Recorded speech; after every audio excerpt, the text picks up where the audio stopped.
raptor. Its name means dawn thief because it lived at the dawn of the age of dinosaurs. Eoraptor made its home in what is now Argentina about 231 million years ago. Beside that is a kind of skinny dinosaur named a Coelophysis. Its name means hollow form because they had hollow sacs of air in their joints instead of cartilage. Coelophysis is the oldest known dinosaur from North America. And here is a large predator known as Herrerasaurus. Herrerasaurus is the name of one of the largest predatory dinosaurs that lived in the Triassic period. It lived in what is now Argentina about 231 million years ago. Hey there! Folks, this is Safari Sarah. The Triassic period was the dawn of the age of dinosaurs, but it too had to come to an end. Just a little over 200 million years ago, the Earth encountered another mass extinction, believed to be caused. Dinosaurs was a predator from the very beginning of the Jurassic period, around 200 million years ago. Now, a lot of people have ideas of Dilophosaurus spitting poison or venom or acid, and a lot of the pictures and toys show them with a big frill around their neck. Well, unfortunately, the movies that this idea comes from used what we call artistic license, which is just a fancy way of saying they just plain made it up. Yes, buddy. I'm moving.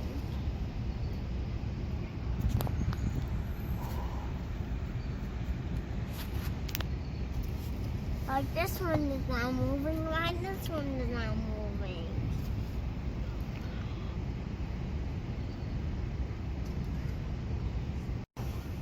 Oh, and let's get the dinosaur in the background. Look at me. Big smile. Go like this. One more.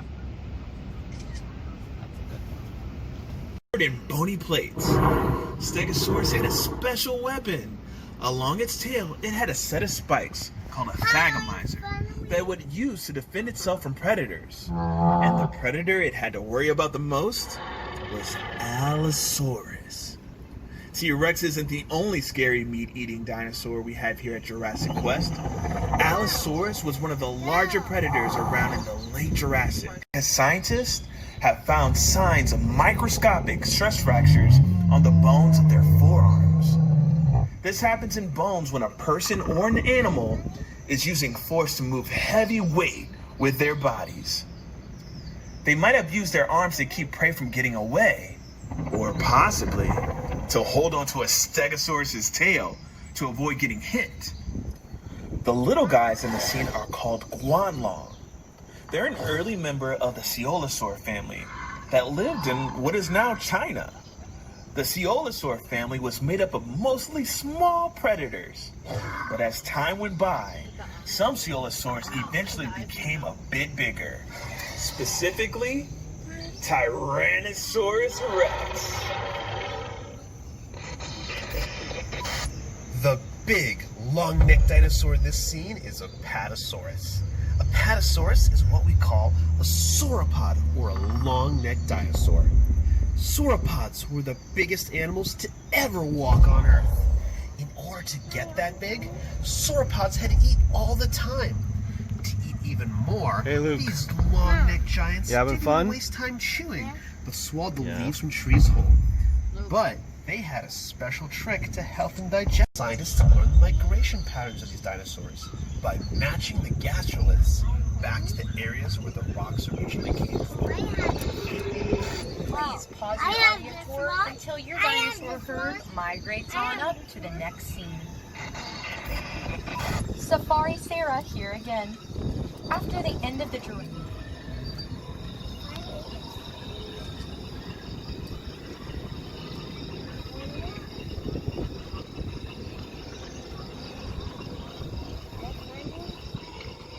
Well, Lucas, are you asking if they're friendly?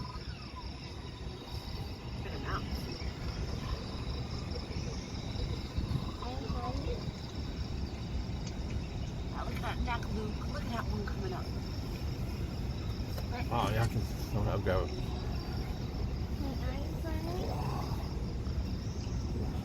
Somehow position him where he's.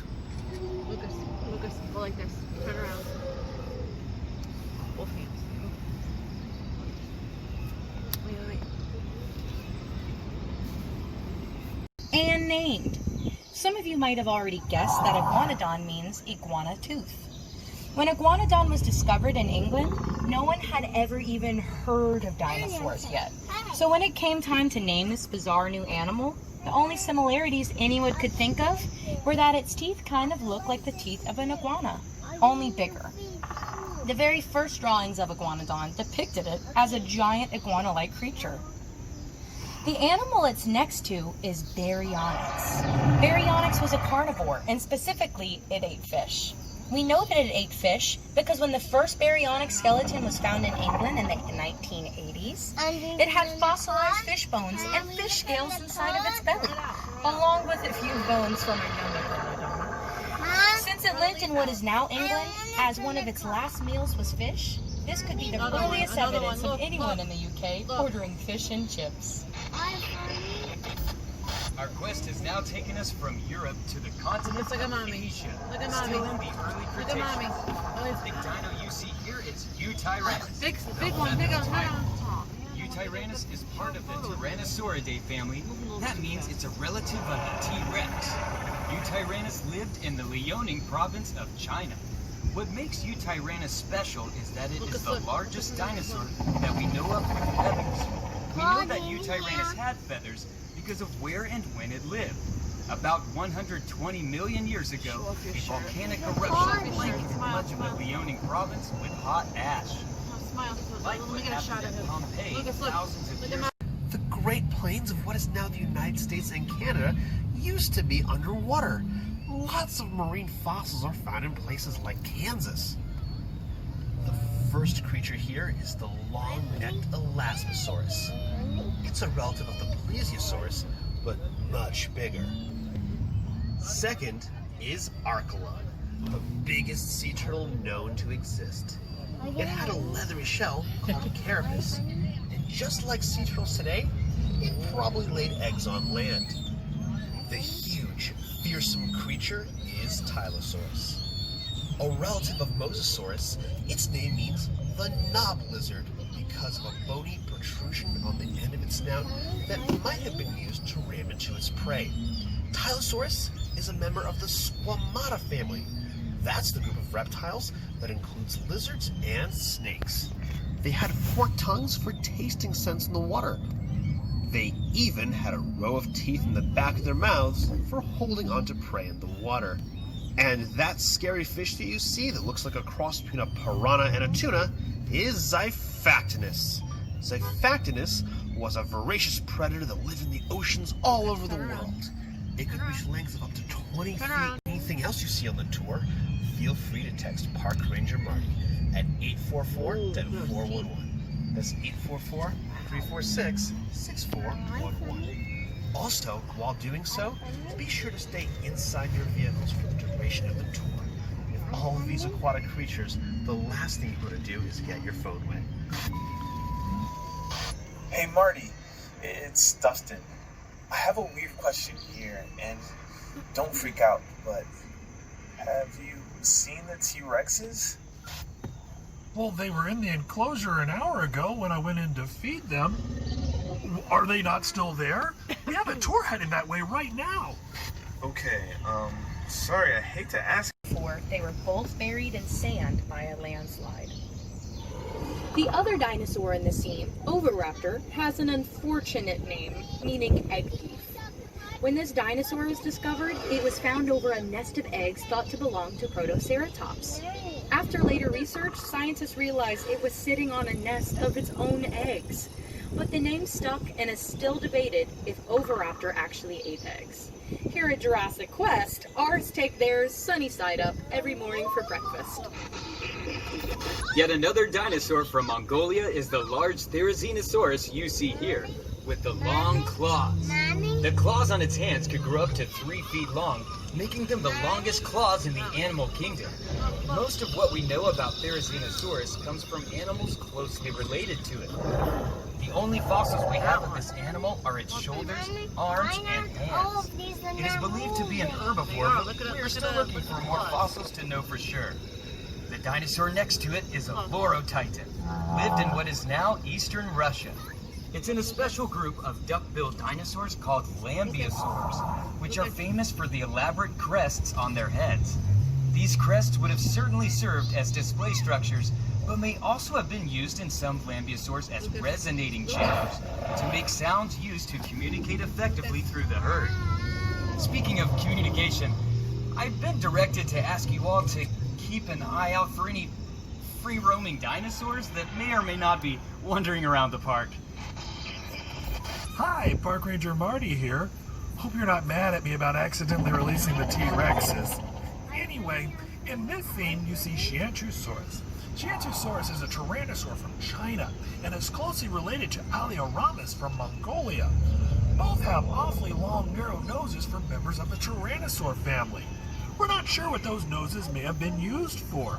Maybe to cut through water, making them faster, more accurate fishermen, or maybe they were specializing in smaller, faster prey, not needing a powerful bite of it. Designed for slicing, unlike the T-Rexes, which were meant for crushing through bones and ripping car tops open. Speaking of which, if you see one of our missing T-Rexes, please let What was one of that, our Luke? 3 security guards know. What did you say? Second largest in Oh, the scene yeah, is yeah. Carnotaurus, which means meat-eating bull because of peculiar horns on its head. It might have used its horns as a weapon against other predators. It's a very funny-looking dinosaur. Not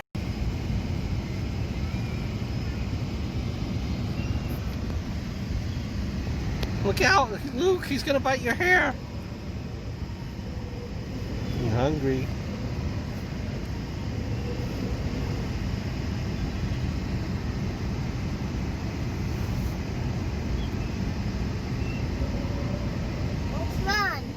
That one, he wants to bite your hair. This one looks hungry too.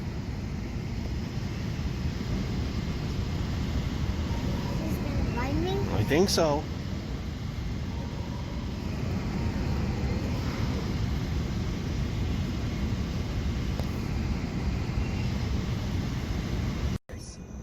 Parasaurolophus is a cool dinosaur because it's one of the few dinosaurs Over where there, we bud. know what they might have sounded like. Paleontologists discovered that by looking at the crest there's on a its seat. head. What they found were tubes inside going back and forth between the nasal passage and the throat. When they recreated blowing air through their tubes, they discovered that the crest would have made a horn sound. The new script here just says make horn sounds. No, guys, I'm not gonna do that. Sarah.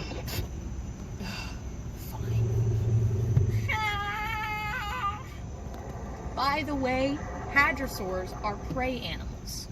Their sound might have attracted large predators. If our missing T-Rexes hear that sound coming from one of your cars, they might be following the tour back in the direction of their cage. So perhaps we should move on to the next stop. Yeah. Quetzalcoatlus is the largest flying animal to ever take to the sky. It lived in what's now Texas because everything is bigger in Texas.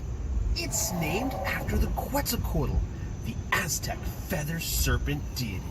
It had a wingspan of 36 feet. That's the same as a small plane. Standing like it is here. Nah. Luke, how's the dinosaur, bud? Yeah, cool, right?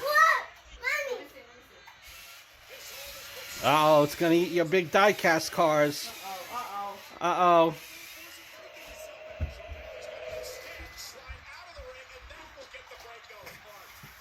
Uh-oh. Uh-oh, it's eating the Corvette. Oh, no.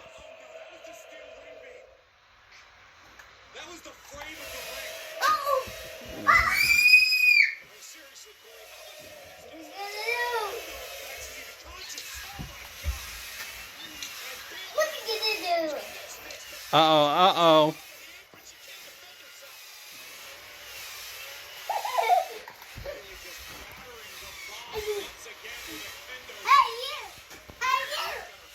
Very hollow bones. This is necessary for it to achieve flight. Quetzalcoatlus was actually not a dinosaur, but a pterosaur. Pterosaurs are a family of flying reptiles that lived at the same time as dinosaurs. Like many, but not all pterosaurs, Quetzalcoatlus had no teeth, unlike our missing T-Rexes who have very large teeth. Now, if you have any other questions about the creatures you see, go ahead and text that question to 844-DINO-411 or 844-346-6411. Look at that beak, Luke. The big carnivore in here is Albertosaurus. Albertosaurus is a close relative of T-Rex, roughly half the size of a fully grown T-Rex. Very carefully, you can almost hear it apologizing. Sorry about that.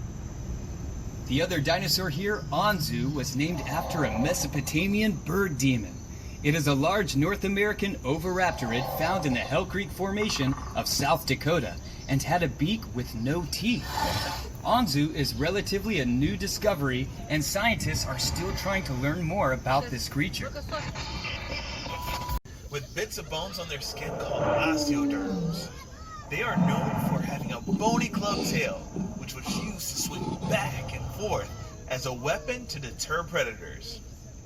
Scientists have even found a T-Rex fossil with a broken leg that was shattered at about the same height as an Ankylosaurus tail club.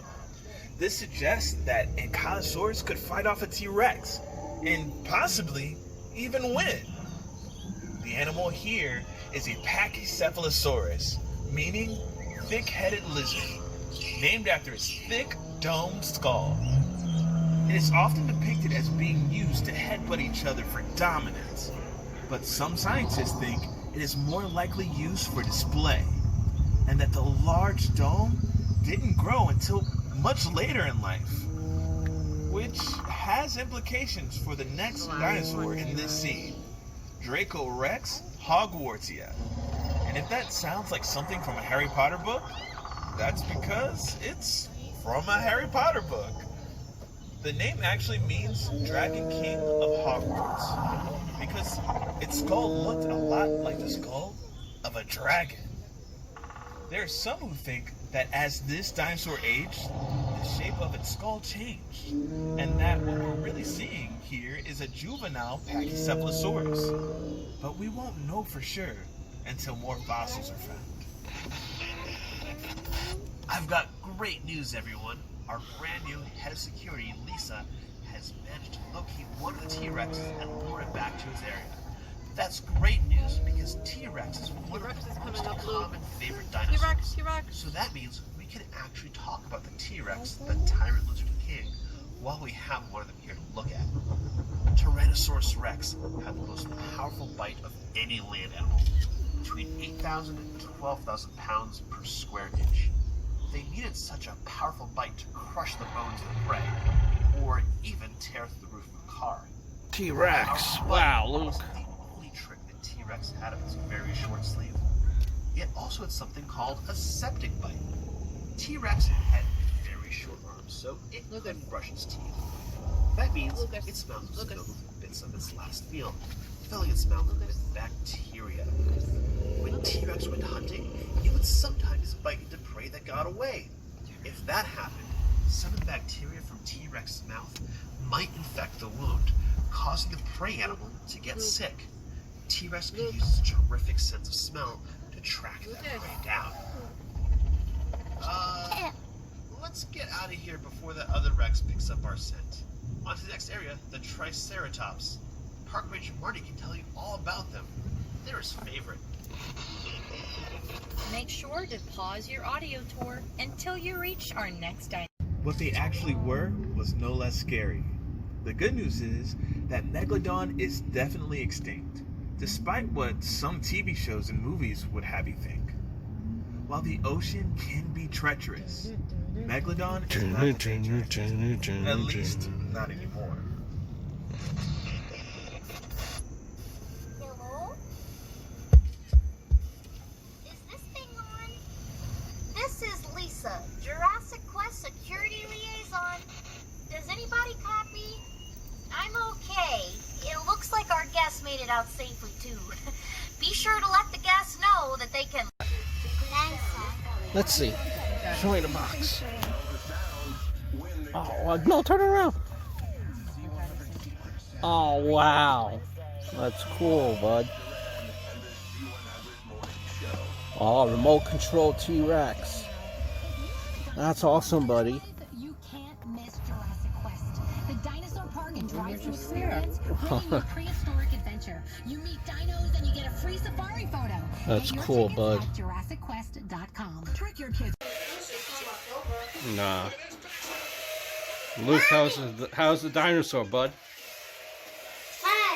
Yeah, cool, right? Uh-oh, it's gonna eat your big die-cast cars. Uh-oh.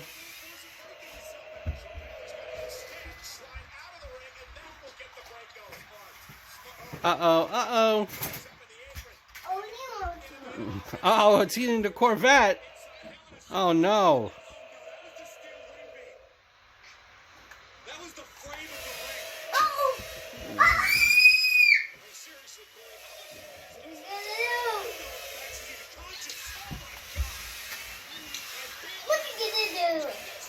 Uh-oh, uh-oh.